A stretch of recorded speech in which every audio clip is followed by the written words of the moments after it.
Mateus capítulo 19, versículos do 3 ao 10.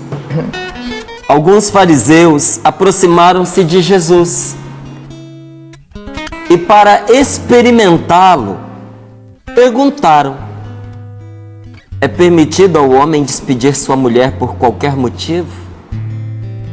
Jesus respondeu: nunca lestes que o Criador, desde o princípio, os fez homem e mulher?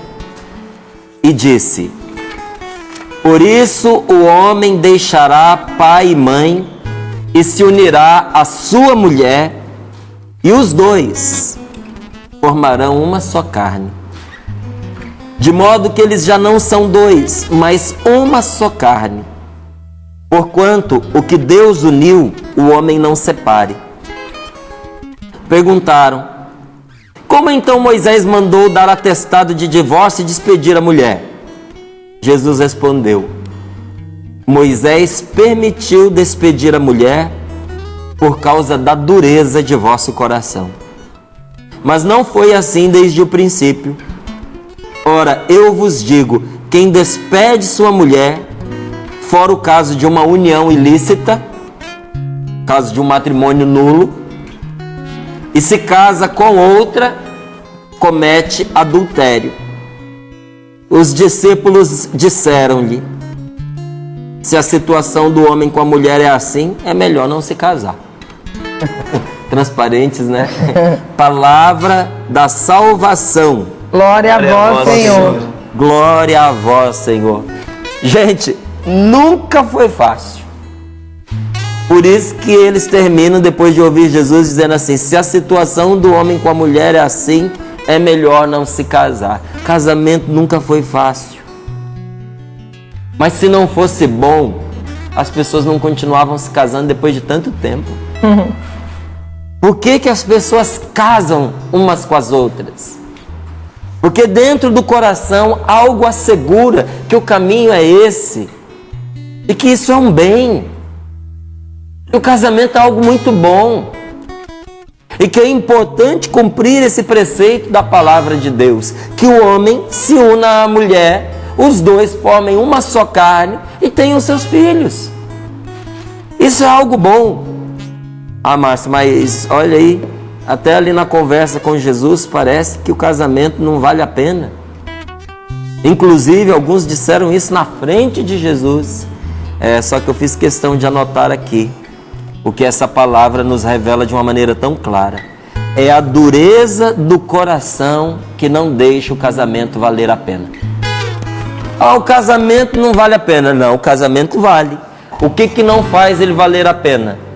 O que justificou o divórcio? Não foi o projeto de Deus. Tanto que Jesus diz, olha, não foi assim desde o princípio. Que princípio? No projeto de Deus não foi assim. Por que entrou um divórcio aí no meio? Por causa da dureza do coração do ser humano, que transformou certos casamentos em situações insustentáveis, de covardia, de agressão, de violência tal, que continuar junto é pior do que ficar separado. Ah, então ficar separado é bom? Não, não é bom. Mas ficar junto era ainda pior por causa da agressão, da violência, do ódio. Então, por causa da dureza do coração, não por causa do plano de Deus, o divórcio entrou aí na história.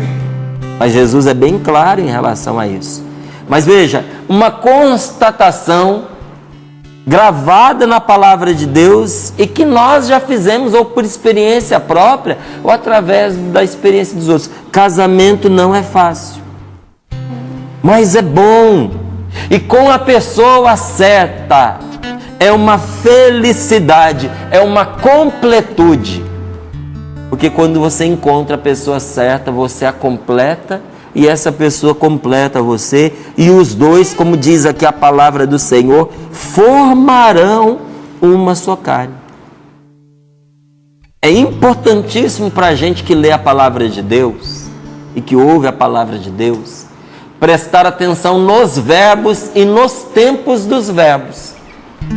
Você prestou atenção de que o verbo não diz: o homem deixará seu pai e sua mãe, se unirá à sua mulher e os dois formam uma só carne?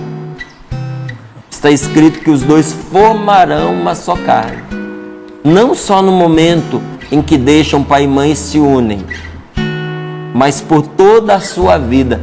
O matrimônio, gente, é a execução desse projeto de se tornar um com o outro. Isso leva uma vida inteira.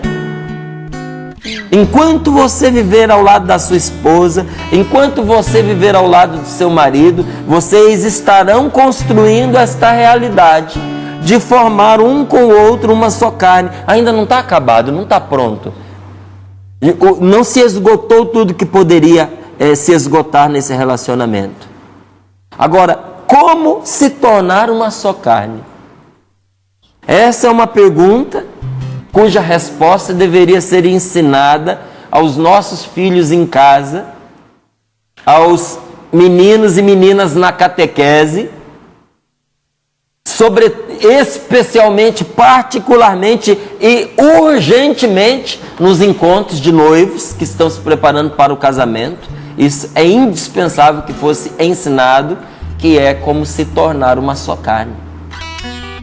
Por que tem gente que tem tanta dificuldade com o casamento? Não foi ensinado. Não foi educado para um bom matrimônio. Porque não foi ensinado nos ensinamentos, na teoria.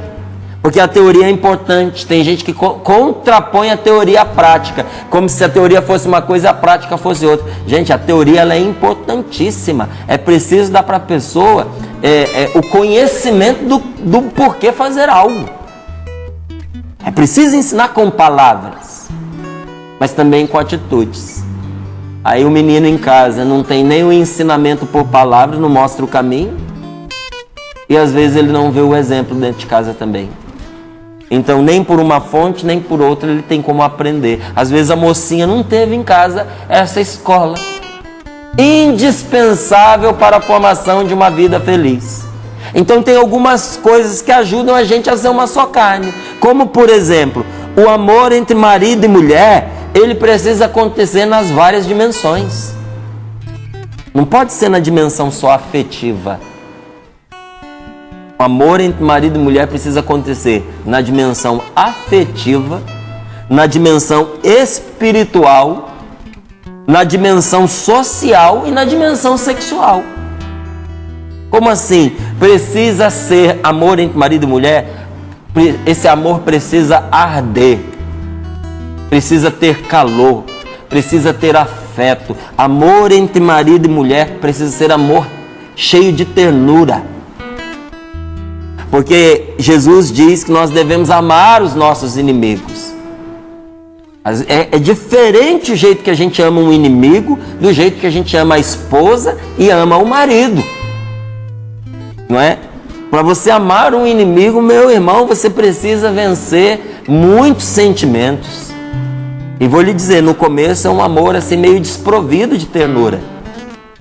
Porque você está vencendo, está matando um leão por dia para poder amar o inimigo. Mas amor entre marido e mulher, entre pais e filhos, precisa ser um amor afetivo, um amor cheio de ternura, um amor cheio de amizade. Um amor quentinho, gostoso. Olha, uma das imagens mais ternas que a gente tem do dia é daquele pãozinho sendo tirado do forno, não é? Quentinho, macio, delícia, não é? Né? Gente, por que uma fornada de pão expressa ternura? É macio, alimenta, é quentinho. Amor entre marido e mulher tem que ser assim. Tem que ser espiritual. Porque eu não consigo entender certos casais que eles não ligam para a alma um do outro.